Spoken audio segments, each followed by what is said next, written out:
আসসালামু আলাইকুম রহমতুল্লাহ। প্রিয় দিনী মুসলমান ভাই এবং বোনেরা, যারা কোনো এক সময় স্বপ্ন দেখতেন যে অবসরে গেলে হাঁটবেন, দৌড়াবেন, কিন্তু এখন বয়সের কারণে 60 বছর, 70 বছর, 80 বছর হওয়ার পরে আপনার পা আপনার শরীরের ওজন সইতে পারে না, সহ্য করতে পারে না, নিতে চায় না, কারণ আপনার পায়ের গিরার মধ্যে ব্যথা শুরু হয়ে যায়, মাঝে মধ্যে পা ফুলে যায়, পা দিয়ে হাঁটতে পারেন না, পাড়া দিতে পারেন না, কারণ আপনার শরীরের ওজন পা এখন আর সহ্য করতে চায় না, নিতে চায় না। আপনি মনে করেন বয়সের কারণে এটা হতেই পারে, কিন্তু না, আপনি এই বয়সে শুধু হাঁটতেই পারবেন না, দৌড়াতে পারবেন। নবীজির দেওয়া 5টি খাবার, 5টি সুপার ফুড যা আপনার ঘরের মধ্যে রয়েছে, যদি খাওয়ার অভ্যাস করেন ইনশাআল্লাহ তাআলা, কষ্টের কোনো কাজ নয়, কোনো খাবারটা অখাদ্য নয়, আপনি যদি একটু অভ্যাস করেন ইনশাআল্লাহ তাআলা 3 থেকে 1 সপ্তাহের মধ্যে ফলাফল, রেজাল্ট আপনার নিজের চোখে দেখতে পাবেন। এটা আমার কথা নয়, জগৎ বিখ্যাত চিকিৎসা বিজ্ঞানী ইবনে সিনা তার কানুনে ফিত তিব্বের মধ্যে লিখেছেন, যার গ্রন্থ ইউরোপের ভার্সিটিগুলা, চিকিৎসা বিশ্ববিদ্যালয় 500 থেকে 600 বছর পর্যন্ত পড়ানো হয়েছে, টানা এখনও পড়ানো হয়। তার কিতাব থেকে আপনাকে সেই ঔষধি দিতেছি। ঔষধি খাবারগুলো নবীজি সাল্লাল্লাহু আলাইহি ওয়াসাল্লাম সিয়াসাত তার 6খানা কিতাবের মধ্যে, বুখারী, মুসলিম, তিরমিজি, আবু দাউদ, নাসাই, ইবনে মাজাহ, এর মধ্যে কিতাবুত তিব্বে অর্থাৎ চিকিৎসা অধ্যায়ের মধ্যে খাবারগুলার কথা আল্লাহ নবীজি বলেছেন, এবং বলেছেন তোমাদেরকে আল্লাহ তাআলা যেমন ছোট বড় রোগ দিয়েছেন, আর রোগের জন্য আল্লাহ তাআলা ঔষধও দিয়ে দিয়েছেন। যেই রোগ, সেই রোগের উপরে যদি সে ঔষধ পড়ে, তাহলে চিরতরে সেই রোগ নির্মূল হয়ে যাবে, সম্পূর্ণরূপে ভালো হয়ে যাবে। আল্লাহু আকবার। অনেক মানুষ মাজার যন্ত্রণায়, পায়ের যন্ত্রণায়, টাকনুর যন্ত্রণায়, হাঁটুর যন্ত্রণায় নামাজে দাঁড়াইতে পারেন না, তারা এই খাবারগুলা অভ্যাসগুলোর মধ্যে আনেন, এবং অন্য মানুষগুলা যেন এই ভিডিওটা পেয়ে উপকৃত হয়ে যায়। আপনি এটা পৌঁছানোর যে ব্যবস্থা করতে পারেন সেটা হলো, দেখেন এরকম একটা লাইক চিহ্ন আছে, লাইক দিয়ে দেন, আর যদি পারেন কমেন্ট করেন, সাবস্ক্রাইব করেন, বেল আইকনটি অল করে দিলে আপনি এখানের একটি কোরআন হাদিসের মাদ্রাসার ছাত্র হয়ে যাবেন, তোলাবা হয়ে যাবেন। আল্লাহু আকবার। চলুন আমরা ঔষধে ফিরে যাই, ঔষধিতে ফিরে যাই, রোগ মুক্তির জন্য যে ঔষধ, যে চিকিৎসা, তাতে ফিরে যাই। 1 নম্বর চিকিৎসা হলো, যে খাবারটি আপনার অভ্যাসের মধ্যে নিয়ে আসবেন তা হইল ম্যাগনেসিয়াম যুক্ত, যার মধ্যে মিনারেল রয়েছে, পটাশিয়াম রয়েছে, যার মধ্যে ক্যালসিয়াম আছে। তা হলো কুমড়ার বীজ। কুমড়ার বীজ শুকিয়ে তা পাউডার করে আপনি প্রতিদিন রুটির সাথে বা যে কোনো খাবারের সাথে, বা আপনি 1 গ্লাস হালকা কুসুম গরম পানির মধ্যে বা দুধের সাথে মিশিয়ে আপনি খাবেন। এরকম প্রতিদিন 1 থেকে আধা চামচ থেকে 1 চামচ খাবেন প্রতিদিন সকালে অথবা রাত্রে ঘুমানোর পূর্বে, বা প্রতিদিন সকালে ঘুম থেকে ওঠার পরে, নাস্তার পরে খাবেন, বা রাতে খাওয়ার আধা ঘন্টা পরে খাবেন। ইনশাআল্লাহ তাআলা 3 থেকে 1 সপ্তাহের মধ্যে ফলাফল আপনার নিজের চোখে দেখবেন। পায়ের টাকনুর ব্যথা দূর হয়ে যাবে, হাঁটুর ব্যথা দূর হয়ে যাবে, মাজার ব্যথা আপনার ইনশাআল্লাহ তাআলা দূর হয়ে যাবে। 2 নম্বর হইল, যেই খাবারটি সুপার ফুড বলা হয়, চিয়া দানা বা চিয়া সিড। প্রতিদিন রাতে আপনি ঘুমানোর সময় 1 চামচের চেয়ে অল্প কিছু চিয়া দানা ভিজায় রাখবেন, সকালবেলা সেটা সেবন করবেন। ইনশাআল্লাহ তাআলা 3 থেকে 1 সপ্তাহের মধ্যে আপনার ফলাফল নিজের চোখে দেখতে পাবেন। এটা বেশি দামিও নয়, বাজারে কিনতে পাওয়া যায় বিভিন্ন দামের, বিভিন্ন বোতল জাতের মধ্যে আপনার জারের মধ্যে রয়েছে। ওই চিয়া দানাটা আপনি খাবেন, আপনার ওই চিয়া দানার মধ্যে ক্যালসিয়াম আছে, চিয়া দানার মধ্যে ম্যাগনেসিয়াম আছে, মিনারেল আছে। আপনার পায়ের জন্য, হাঁটুর জন্য, গেরার জন্য, জয়েন্টের মধ্যে যেখানে ব্যথা, সেখানে ক্যালসিয়ামের সে ঘাটতি দূর করবে এই চিয়া দানা। আল্লাহু আকবার। আপনি এই খাবারটা 2 নম্বর খাবারটার অভ্যাস করবেন। 3 নম্বর হইল কালো তিল। একটা হলো সাদা তিল, একটা হলো কালো তিল। কালো তিলের মধ্যে আপনার যেমন দুধের মধ্যে যেই পরিমাণ ভিটামিন আছে, যেই পরিমাণ ক্যালসিয়াম আছে, যেই পরিমাণ মিনারেল আছে, তার চাইতে অধিক গুণ বেশি কালো তিলের মধ্যে ওই তিলটাকে আপনি ভাজবেন, ড্রাই করবেন। ভাজার পরে আপনি 1 চামচ পরিমাণ মুখের মধ্যে নিয়ে চাবাইয়া খাইতে পারেন, বা ওটাকে ব্লেন্ডার করে একেবারে পাউডার বানায় প্রতিদিন 1 চামচ পরিমাণ খাবেন। কোন সময় খাবেন? নাস্তার আধা ঘন্টা পরে বা রাতে খাওয়ার পরে ঘুমানোর কিছুক্ষণ আগে আপনি দুধের সাথে বা দইয়ের সাথে বা গরম আপনি হালকা কুসুম গরম পানির মধ্যে দিয়ে খাইতে পারেন। 3 থেকে 1 সপ্তাহের মধ্যে ইনশাআল্লাহ তাআলা আপনি ফলাফল নিজের চোখে দেখতে পাবেন। এই খাবারগুলো এখন আমাদের কাছে স্বপ্নের মতো মনে হয়, অবিশ্বাস্য মনে হয়, কিন্তু আমাদের পূর্বপুরুষরা এই খাবারগুলা খেয়ে তারা 70, 80, 90 বছরের মধ্যে যে শক্তি নিয়ে হাঁটতেন দূর দূরান্তে, যে শক্তি ছিল তা আমাদের এখন শুনলে গল্পের মতো মনে হয়। কারণ তারা এই খাবারগুলা, এই ন্যাচারাল খাবারগুলা, প্রাকৃতিক খাবারগুলা খেয়েছেন। আর আমি পায়ের মধ্যে, টাকনোর মধ্যে ব্যথা করলে ব্যথা নাশক যে ওষুধগুলা খান তা কিডনির জন্য খুবই ক্ষতিকর, আপনার শরীরের জন্য খুবই ক্ষতিকর। 4 নম্বর হইল যে ঔষধি খাবার, তা হলো মেথি।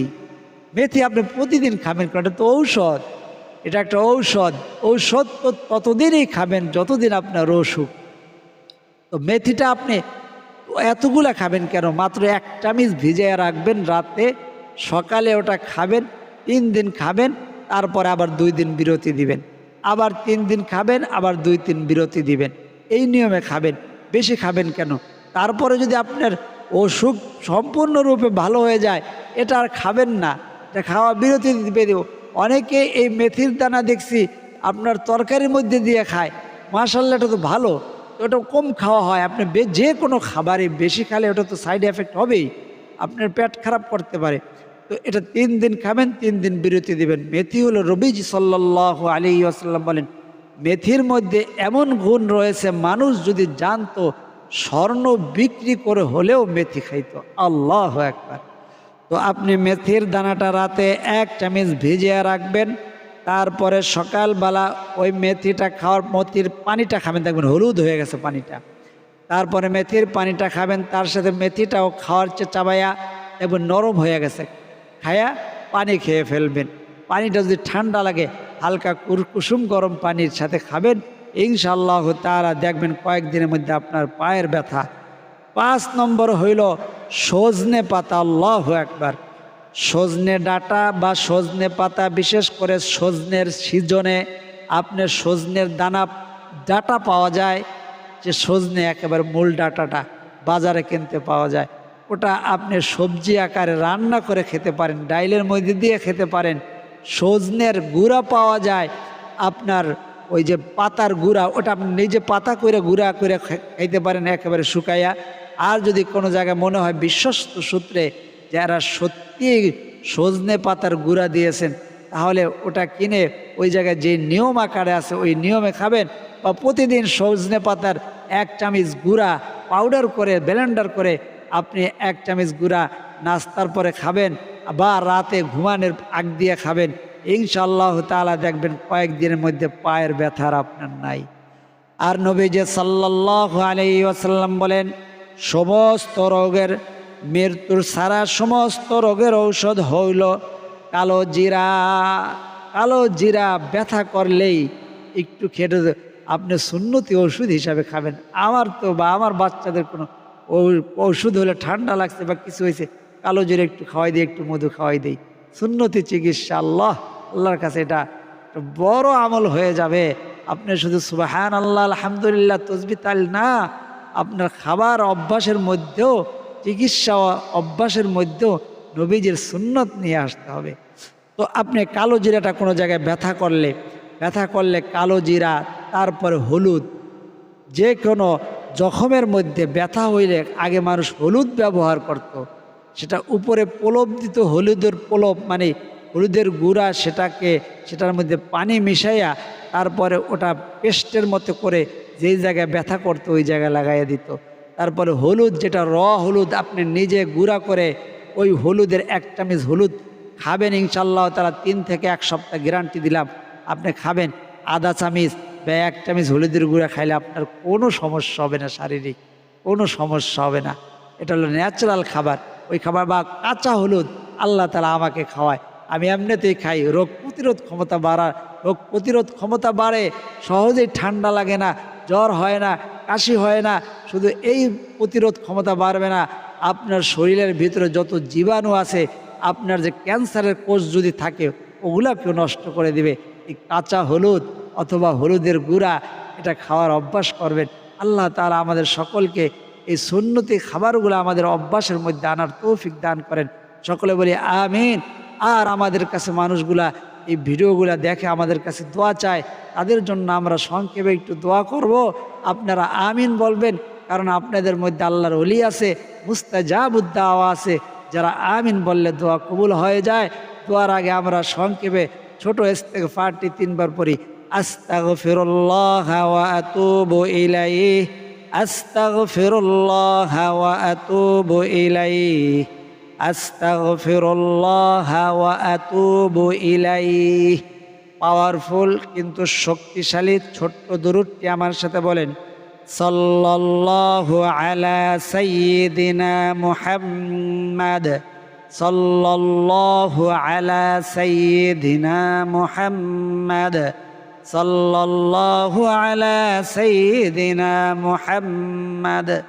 এবং যেই জায়গার মধ্যে ব্যথা করবে, যখনই ব্যথা করবে, উজু থাকুক না থাকুক, মা বোনেরা পিরিয়ডকালীন সময়ও ওই জায়গার মধ্যে হাত দিয়া পড়বেন। এখন আমার সাথে বলেন, আউযু বিইজ্জাতিল্লাহি ওয়া কুদরাতিহি মিন শাররি মা আজিদু ওয়া উহাযির।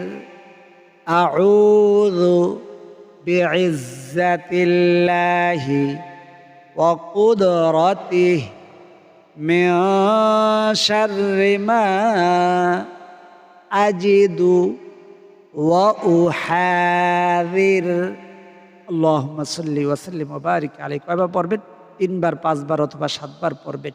এই দোয়াটি যখনই যে জায়গায় ব্যথা করে বা যার কোনো ব্যথা করে আপনার পরিবারের কেউ, হাত দিয়া এই দোয়াটা পড়বেন। যে কোনো অবস্থায় পড়তে পারবেন, ওযু থাকুক ওযু না থাকুক। নবীজি সাল্লাল্লাহু আলাইহি ওয়াসাল্লাম এক সাহাবীকে শিক্ষা দেওয়ার পরে বলছেন, আল্লাহর নবীজি আমি কসম করে বলতেছি, ওই দোয়াটা পড়ার পর ওই জায়গায় হাত দিয়া আর জীবনও কখনো আমার ওই জায়গাটা আর ব্যথা করে নাই। আল্লাহু আকবার। আল্লাহুম্মা সাল্লি ওয়া সাল্লিম ওয়া বারিক আলাইহি। আল্লাহুম্মা আমিন। আলহামদুলিল্লাহি রাব্বিল আলামিন ওয়াল আকিবাতু লিল মুত্তাকিন ওয়াসসালাতু ওয়াসসালামু আলা আশরাফিল আমবিয়াই ওয়াল মুরসালিন ওয়া আলা আলিহি ওয়া আসহাবিহি আজমাইন। ربنا ظلمنا أنفسنا وإن لم تغفر لنا وترحمنا لنكونن من الخاسرين رب ارحمهما كما ربياني صغيرا। রব্বে কারীম, আপনার কুদরতি নজর দিয়া তাকায়া দেখেন আপনার বান্দারা বিভিন্ন রোগে রোগাক্রান্ত। আপনার নবীজির দেওয়া চিকিৎসা আল্লাহ তাদেরকে প্রদান করিলাম। যে যে রোগ নিয়ে, যে যে অসুস্থ নিয়ে আল্লাহ আমাদের আমলের ভিডিওটা দেখেছেন, আল্লাহ সকলকে আল্লাহ আপনার সুস্থতার নেয়ামত দ্বারা পরিপূর্ণ শেফা দান করে দেন, সুস্থতার নেয়ামত দ্বারা ভরপুর করে দেন। আল্লাহ সকলকে আপনি পরিপূর্ণ সুস্থতা দান করে দেন, শেফায়ে আজলা কামিলা দায়মা নসিব করে দেন, হায়াতে তয়্যিবা সিহহাতে কুল্লিয়া নসিব করে দেন। আল্লাহ রব্বে কারীম, শাবান মাস, রমজান মাস দোয়া কবুল হওয়ার মাস। নবীজি দোয়া পড়তেন, আল্লাহুম্মা বারিক লানা ফি রজব ওয়া শাবান ওয়া বাল্লিগনা রমাদান। এই মাসের মধ্যে আপনার বান্দা বান্দিরা বিভিন্ন জায়গার থেকে, পৃথিবীর আনাচে কানাচের থেকে আল্লাহ দোয়া চাইছে। যে যে উদ্দেশ্য নিয়ে দোয়া চাইছে আপনি দেখেছেন, কেউ লিখতে পারে নাই।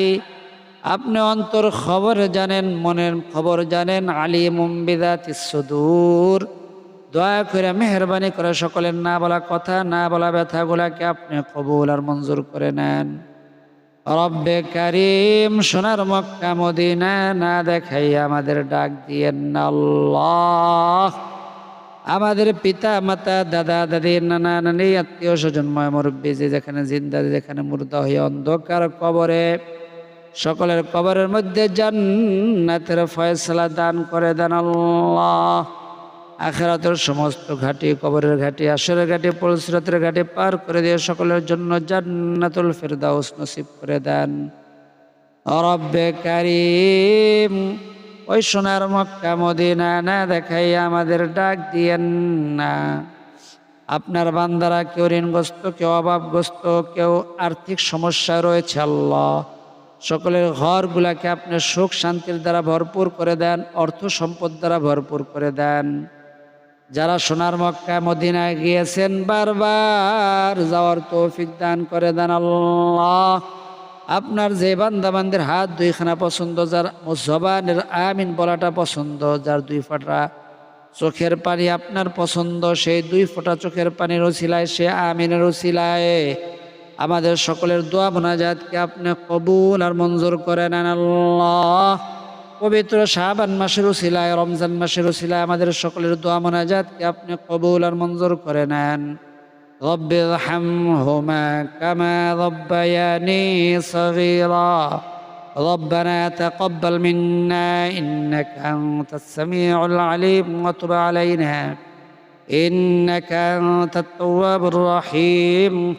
وصلى الله تعالى على خير خلقه محمد وعلى آله وأصحابه أجمعين. وجعل آخر كلمتنا عند الموت لا إله إلا الله محمد رسول الله صلى الله عليه وسلم. যারা এতক্ষণ পর্যন্ত আমাদের সাথে ছিলেন তাদের জন্য দোয়া করি আল্লাহ রাব্বুল আলামিন সকলের সমস্ত অসুস্থতাগুলোকে সুস্থতার নিয়ামত দ্বারা পরিবর্তন করে দেন। আজ এই পর্যন্ত, আল্লাহ তাআলা চাইলে পরবর্তী ভিডিওতে আবার দেখা হবে। সেই পর্যন্ত সকলে ভালো থাকুন, সুস্থ থাকুন, নিরাপদে থাকুন, এই দোয়া করি। আমিন। আসসালামু আলাইকুম ওয়া রাহমাতুল্লাহ।